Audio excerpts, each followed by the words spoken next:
You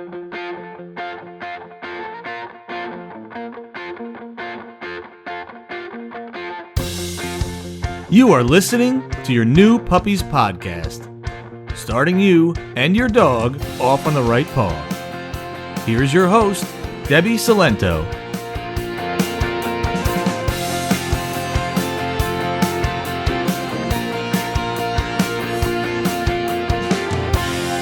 Hello and welcome to episode 59 of your new Puppies podcast. I'm Debbie, and today we're going to talk about how to teach your dog to play fetch.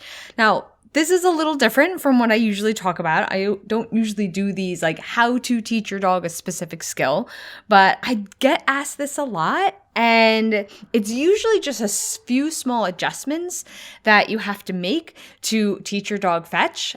So I thought I'd do an episode about it. Okay, so the first thing you have to remember that this is something that you have to teach your dog. It's such a fundamental game. In fact, it's the one game we think of when we think of playing with our dog outside, right? So sometimes we forget that dogs need to be taught it. Now, some dogs will naturally gravitate towards the game and will act like they've always known how to play it because it's just like in their DNA, like retrievers. Others have to be taught it before they realize how wonderful it is. And others still may never really take to it. They just might not enjoy the game. So that's also something to keep in mind. And I can't talk about fetch without talking about my dog Chance. He was a Labrador retriever. Unfortunately, he's no longer with us. He was my first dog as an adult. And what happened was my boyfriend at the time was like, you can get a dog, but I want him to learn how to play fetch. I've never had a dog that would actually play fetch with me. And I was like, done, deal, no problem. And little did we know we'd come to regret that because he was one of those dogs that you had to play at your own risk. Because once you started, he did not stop.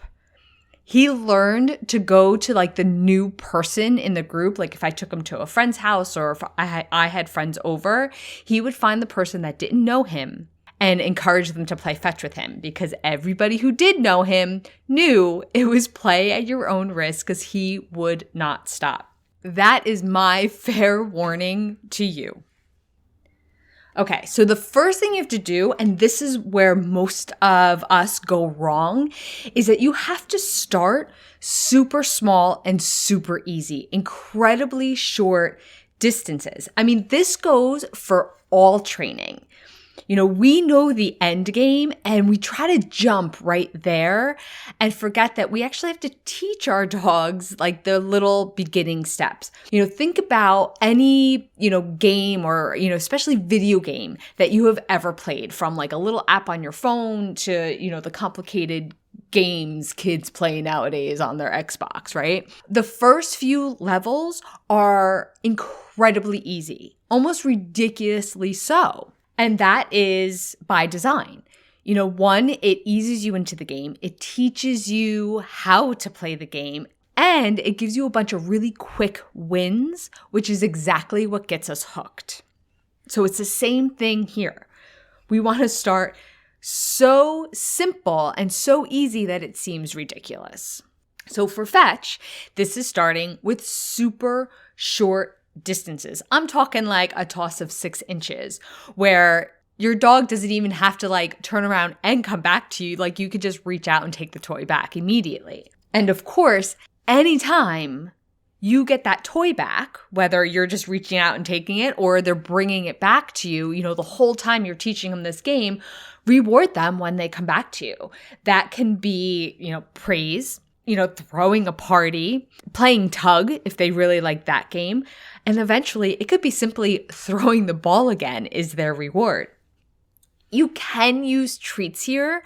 I'm not a huge fan of it because I find they tend to be more of a distraction than an actual like teaching them this game.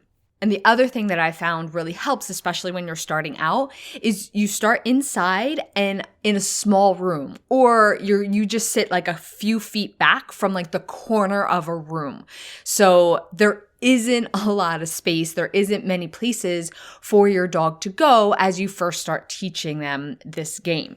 And it's really easy to get them to come back to you because there really isn't anywhere else for them to go. You're setting them up for that success. And then from there, you just slowly increase the distances. So you start out by like sitting in a small room or towards a corner room and you're tossing the ball like 6 inches. So you're almost immediately taking that ball back. You're rewarding them. So you're teaching them every time I take this ball, every time I get it back, it's a good thing. And then you toss it a foot. And you encourage them to come back to you, which is really easy because, again, you want to create a space where they can't go far. If you're doing this outside and not inside, like use your leash, use a long line. So they don't have the choice. So they always come back to you and they really start to learn, oh, when I bring this toy back to my human, good things happen. And some dogs, again, as soon as you hit like just a few feet, they're going to be like, whoa. What is this amazing game? Others are going to take longer. Some might never really fully love it.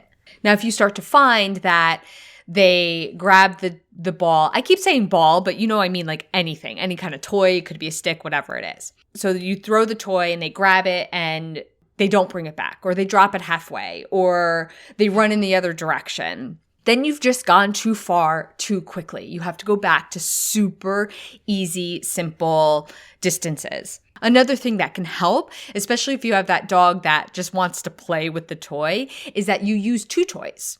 And they have to be about equal value. So when you toss the one toy, you have the other one to encourage them to continue to engage with you and the game instead of just the toys. Because you always have like one of the fun toys. You're squeaking it to get him to come back to you and hand you the other toy.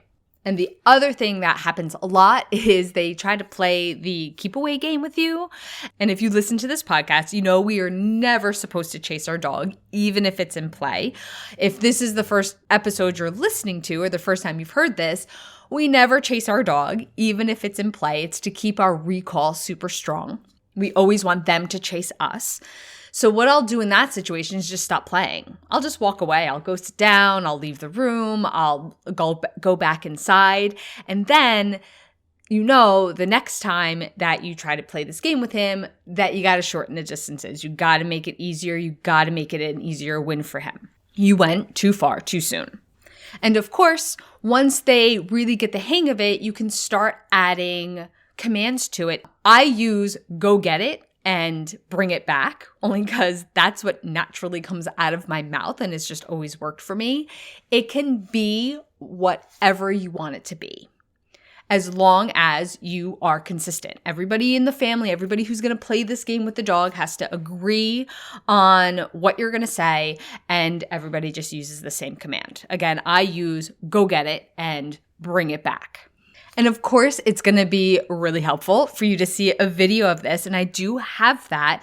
It is like the very first step. So you'll see me playing with Ollie in a room against a wall, teaching him how to play fetch. And you can find that at playtimepause.com/play.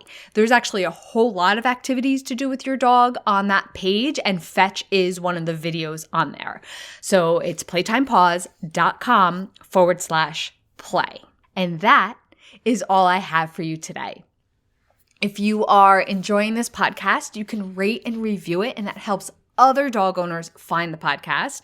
If you want to continue training with me, I do have in-person and virtual sessions, which you can find the details on my website. And I also have a 4-week online digital new puppy course for new puppy owners, where you get 4 weeks of video lessons and then at least 12 months access to me to answer all of your questions through your puppy raising journey. Thank you so much for listening. I'll be speaking with you soon. Bye for now.